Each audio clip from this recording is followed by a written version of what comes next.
Hello and welcome to Enterprise Unplugged. My name's Sean Mullin. I'm a sales manager here at Exertis Enterprise, and I'm joined today by Tom Cox, our commercial director. Tom, pleasure to have you. Thank you. Pleasure to be here, Sean. Today, the big update, we're going to be talking about the major investment Exertis has just made into our new integration facility. Can you talk to us a little bit around what the new integration facility looks like from a capabilities perspective? Yeah, by all means. Well, we'll go back a couple of steps. Obviously, we started integrating server and storage solutions, I'd say about 15 years ago now. And we kind of, it was based out of our old building in Wade Road, Intech 1, the legend that is Intech 1. Fond memories. Yeah, absolutely, like stepping back in time. But we kind of had to retrofit that building as we moved into our integration facility, or at least offering those type services out to our customers to truly differentiate us as a distributor or a value-added distributor. And we rapidly outgrew that. It's become a truly success story of our business in terms of building server and solutions, not just for our customers, but also subcontracting for some of our major manufacturers to enable them to scale, not just in the UK, but across Europe as well. But, you know, we outgrew that, and we outgrew that a few years ago, to be honest. We were creaking at the seams. We had people working enormous amounts of overtime to get our products and solutions out to our customers. And a year ago, we took the decision to, you know, really go big, build ourselves a springboard to enable us to scale into the future. And this is what this facility has enabled us to do. So it opened on the 1st of January, and it really is that springboard. We are super excited about it, and the services that we can now offer out to our customers and create net new business opportunities for ourselves and our vendors is enormous. Got you. So what kind of capabilities does this new purpose-built facility give us? And I guess what benefits does that then pass on to our partner base as a result? In terms of what capabilities did that give us, right? So, you know, we went from a facility where we had really a maximum output of about 3,000 to 5,000 units per annum. The new facility now quadruples that capacity. Now, don't get me wrong, I'd love to be selling 20,000 server and storage units per annum. We are miles away from that at the moment, but if we can get there in the next couple of years, I'll probably be able to take early retirement, which will be quite nice. Early? Yeah. Is that a dig, is it? Thanks for that. Yeah, get it in I needed that boost for my ego. Keep you humble. Very humble. But look, it's not just about the capacity for us. There's much more to it than that. It's going to enable us to offer new services that we couldn't offer before, that will really enable us to expand the size of our business and value and offerings that we sell into our existing customer base across the UK and Europe. But it now creates new revenue and profit streams for us as a business. So to give you an example of that, we now have the ability to build at rack scale, which we didn't have before. The building just simply didn't enable us to do that. You know, we have 8 dedicated rack scale configuration zones where we can build 8 racks, fully populated, cross-vendor, cabled, labelled, pre-configured, that we can ship out to our partners. They can plug in at their DC, at their local business, or into the colo and start deploying their services immediately. That's something that we didn't have before, and it adds a huge amount of value to our customers and our vendors. And that's just one area that we're adding our capability. We have another area where we have in the past, and we do today, we do a lot of subcontract manufacturing on behalf of some of our key vendors. This enables us to scale even bigger, right, because of the capacity that we have, being able to go out and offer our vendors and our partners, particularly in other areas of the world that aren't based in the UK or Europe, and they're looking to expand in these territories, where we have that full capability to deliver full turnkey subcontract manufacturing services to those levels of partners to enable them to scale into these territories a lot quicker than building out of China, or out of Asia, or out of North America. Wow, so it's a huge evolution from delivering those individual server systems to fully populated racks, plug and play kind of solutions, up to 20,000 systems per year. Yes. You mentioned the subcon manufacturing, but I guess give us a little bit of a feel for, in general, I guess touching on the subcontracting side, but also the kind of products, the kind of portfolio that we've got going through our facility. What kind of vendors, what kind of product set have we got going through that integration centre today? Well, once again, incredibly diverse vendor set that we work with. And we don't just build and configure and test for the products that or the vendors that we work directly with. A lot of the customers we work with are putting their own bespoke products into the solutions as well. And one of those services that we're offering is, we can deliver on behalf of our partner directly to their end user anywhere in the globe, right? So we really do get to that, the start of the configuration, so building the base of the material, obviously then doing the configuration, the optimization, but then we can obviously do the late stage, input in, bespoke cards into a server solution, building bespoke bezels, bespoke branding, splash screens, anything that they need, any form of RAID configuration, application installation, whatever that customer requires, we can actually do. So my product turns up looking like Sean's server, branded on the box, branded on the splash screen, etc. Absolutely. It's just like as if it would leave your facility if you were doing it yourself. We create something called a statement of works, and basically that's signed off between us and our customer, whoever we're building for, be it a vendor or a reseller or a CSP, whoever it might be. We create a statement of works that's signed off between us and the respective partner, and they can guarantee that that solution will leave our facility in exactly the same way every single time. And then when you think about the sort of vendors we're working with, right, so we're direct with the likes of Intel, AMD, Supermicro, Catus, Dell. We're a late stage integration partner for Dell. We're just about to start integrating in the UK for the likes of Fujitsu. We're an integration partner to Seagate Systems. The list goes on and on and on. And that's more vendors. We're not even getting onto the customer side of things. So any customer we work with, we can offer them such a wide range of vendors or products or manufacturers or solutions. So we won't shoehorn something into a customer because it's within our portfolio. We have that breadth of portfolio that enables our customers to really, for us to build for our customers what they actually need rather than what we have on our line card to enable them to buy. And I guess that comes back to that outcome-based selling and that consultative sales approach that we'll design in the bespoke solution to best fit their needs. Absolutely, yeah. So one of the things you touched on a moment ago as well was our global capacity out of in terms of our logistics. I know right at the start you mentioned our 7 regional sales offices. Yeah. Does this mean with our new integration facility that we're servicing all of our partners out of this new integration facility? In terms of anything that's configured, that's built, tested, configured and optimized, yes, absolutely. So this is our hub for the whole of Europe when it comes to manufacturing. Obviously, we have our offices across mainland Europe, and we do have a logistics hub in the south of the Netherlands as well. Okay, so most of our European customers that buy from us will be being served out of our hub in Europe, and obviously it's just any country that buys from us, it's like buying locally for them, right? Even if we do the build for them, the integration for them here in the UK, we do an intercompany transfer. So once again, it's just like they're buying from a local company within that EU territory. And just to give you an example, we do a huge amount of business today across the UK and Europe. 45% of our business that goes through our integration facility currently resides in mainland Europe today. Fantastic. So I guess they're obviously leveraging the brains and the experts that we've got here in the UK, where we're headquartered, as well as obviously the new capabilities that our integration facility offers. Can you tell me a little bit more about some of the brains behind the builds? I think obviously we talked about the kind of products and stuff that comes through the integration facility.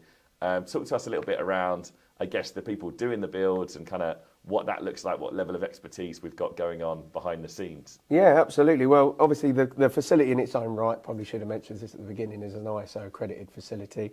We're also audited by all of the main manufacturers as well that we build for, and a lot of the customers come over and audit us as well, both in the UK and in Europe. Keep an eye on you, keep you in check. Exactly, that we can adhere to the kind of rules and regulations that they need to adhere to. But look, we are humbled and proud to have the people that we have within our facility. Every single engineer that works within our facility is a true engineer. They're all CompTIA Server Plus certified. They're all manufacturer certified as well. And these guys are true engineers. They're not just there to build a server or storage solution. They understand full IT infrastructure solutions. So they can add a huge amount of value to our customers as well.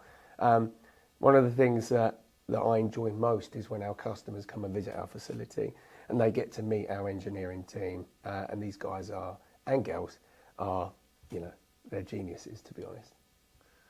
I like it. Thanks very much for the overview. And I guess takes me back to my roots, my first ever customer meeting with yourself, Tom, back about 10 years ago. And you walking me around the integration facility and meeting the engineers who gave me a bit of a hands-on for the servers. But I guess outside of the system building, the integration, testing, those kind of facilities that we've got as well, give me a little bit of an idea around all of the populated racks that I see when I walk through the facility. There's lots of different server hardware and infrastructure in there as well. I guess not all of that's on test to go out to customers as well. Some of that we're using for different things behind the scenes. Can you give us a little bit of a feel for what capabilities we offer outside of integration that our customers can leverage? Yeah, absolutely. So obviously when you go in, you'll primarily be looking at the two big, huge test kind of configuration zones that we have. So in there is customers kit, it's vendors kit. Obviously, it's been built towards a statement of works. So many different levels of bespoke configuration that we're doing there. But you'll also walk around and you'll see fully populated racks. You'll see single servers and storage solutions in a rack as well. Now, a lot of that is down to our test and development labs that we have, or our experience centre that we like to call it. We have dedicated lines, secure lines that go into our configuration centre that enable our customers to obviously try before they buy, or what is it, try before they fly, I think someone called it the other day. We enable our customers to dial in securely to test solutions before we ship it to them. We enable our customers to dial in securely to do any form of late stage configuration that we're not allowed to see. So obviously we do quite a lot of work in areas such as military and security, and sometimes we're allowed to do only to a certain stage of configuration, and then we'll rack and stack the kit on behalf of that customer so they can dial in and do their late stage secret source configuration that we're not allowed to see. But once again, it's just another value that we offer out to our customers. But yeah, it's certainly with the way technology is moving, probably faster than what it ever has. Certainly with the burst in AI, or the phrase AI, we're constantly racking up kit that enabling our customers to go on and benchmark their application in specific configurations for what they're trying to kind of optimize for their solution that they're offering out to the market. Got you. And I guess that ties back to the AI Centre of Excellence, which is touched on in one of our other podcasts in the series as well. Fundamentally giving our customers access to new and unreleased technology so they can stay ahead of the curve.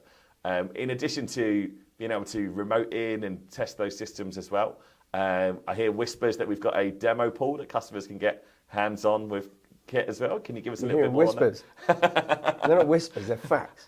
So yeah, obviously, as I'm sure there's another podcast coming, or it might have already been done, which will talk around our AI Centre of Excellence. If we get invited back. Yeah, if we get invited back. But yeah, only, last year we set on the journey to create our AI Centre of Excellence, and that was forming a team of experts that could enable us to build a true strategy with a goal of basically enabling us, our vendors and our customers to realise the opportunity that AI actually creates, and taking our customers on that journey. And we've seen huge success in that area, particularly in the CSP space, where we've got many customers that are delivering GPU as a service. That was kind of the path of least resistance. Customers that are looking at HGX type platforms because DGX is potentially too costly for the model that they're looking to roll out. So that obviously gave us that instant revenue and profit stream that enabled us to invest further into that team. And then we started developing our relationships with the Inception partners, as an example, with NVIDIA around their AI application frameworks, building relationships with those Inception partners who are looking to develop solutions or software or applications that could be used across a multitude of different markets. So actually us spinning up hardware to enable them to test and dev their applications actually on our kit within our experience centre. And now we've moved to that next level where there's certain partners in the UK and in Europe that we are now working with, and we're starting to go on their journey around their AI strategy, and they're kind of learning from the mistakes that we made, and obviously we're trying to help them on their journey as well, but actually creating turnkey solutions, or AI pods as we like to call them, that are focused around specific markets and specific use cases within those markets to enable customers to launch with kind of AI application-led solutions in a much more efficient and less complex way by using our skill set and capability to start that journey and go on that journey with them, basically. Fantastic. So I guess that's a huge value that we're bringing to the customer base. It's not like they've got to be direct with those big vendors to go and actually get that level of expertise, but instead by leveraging our consultative view, our overview of all those technologies, and allowing the customers to get hands-on with the hardware, go and break test the kit as well, they can stay ahead of the curve as well. Yeah. So I guess if we take a little step back, so we've talked a lot about the integration facility from, I guess, a enablement perspective and all the hardware and all the services that we offer. I guess it's more than just a site where we've got a load of engineers building kit and letting customers remote in, huge warehouse capacity as well. Can you talk to some of the value and some of the stock holding kind of models and stuff that we've got in place that benefit our customer base today? I guess both in the UK and I think you mentioned a European hub as well. Yeah, absolutely. So look, obviously the build of the, it was a purpose-built facility primarily around the integration side of the business because we believe that is the true springboard for us to go and scale around that value-added services. But in terms of warehouse capability, we times our warehouse space by 8. Right, absolutely, it's ginormous, and that adds new services that we can offer out to our customers, and it makes us stronger, certainly when it comes from an integration perspective as well. So just to give you an example, we work closely, even from a component perspective, with our customers that are like system integrators that are building hundreds, if not thousands of units over a year, and they need to have product next business day because it's critical to their supply chain. So obviously we have over £30 million stock at any one time in the warehouse, just as an example, in the UK. And a lot of the services we offer out to our customers there, even from a component perspective, is guaranteeing delivery of the products that they require to complete their own installation and configuration within the next business day. But what this new facility does for us now is the sort of customers we're working with from an integration perspective and from a solution perspective. Take an example of the cloud service providers that we're working with. These big CSPs or medium-sized CSPs that have huge infrastructure, but they're spinning up new services all the time. And when they spin up a new service, they need to be able to spin up new server and storage products and solutions very, very quickly. And they can't afford to wait. Lead times at the moment with constraints and supply challenges are anything from 6 to 12 to 24 weeks you see at the moment. So some of those customers that we're working with today, we're adding value-added services around actually pre-building and configuring server and storage solutions for them because we know what services they're delivering. And as they scale and they need more server, they need more storage, they need more infrastructure, we can deliver them that infrastructure within like 5 days, which is huge for those. So they are better at predicting their workloads and how quickly they're going to spike or drop off. But us having the ability to hold fully configured server and storage solutions on behalf of our customers and our vendors enables them to spin up product really, really quickly and be agile and first to market in what they're trying to achieve. That's a huge value because there's not many distributors or even vendors out there today that can deliver a fully configured server solution within that time frame.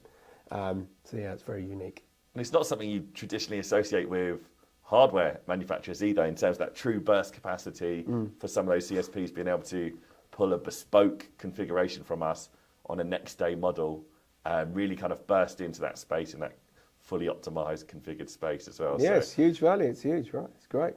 Awesome. So I guess in terms of looking forward with the new integration facility, how do you see us and that facility evolving over time to keep up to date or stay ahead of the technology curve as well? How do you see that looking? I know we're only just off the ground, so we're early days yet in terms of it's just launched, so it's cutting edge at the moment. How do we stay ahead of the curve? Yeah, let's start filling it up first. Obviously, we had to build it because we outgrew the old facility, but I've got to pay for that building, so I need us to sell as much kit as we possibly can. No but pressure. Look, we've always got plans of where we're going, right? The actual location that we're in, we have burst buildings around us as well, so there's buildings around us that we can burst into. We have mezzanine floors within that building as well that we can burst into, but I suppose in terms of services that we're going to be looking to try and integrate into that solution, or certainly when we're looking at new technology. So, we have a dedicated segment area right now, which is empty, but we're going to start looking towards the cooling around infrastructure. So at the moment, a lot of the solutions we're building today are air-cooled based solutions, okay? Sure. They're not water-cooled, or they're not immersion-cooled type solutions. So that is an area we're starting to move into now.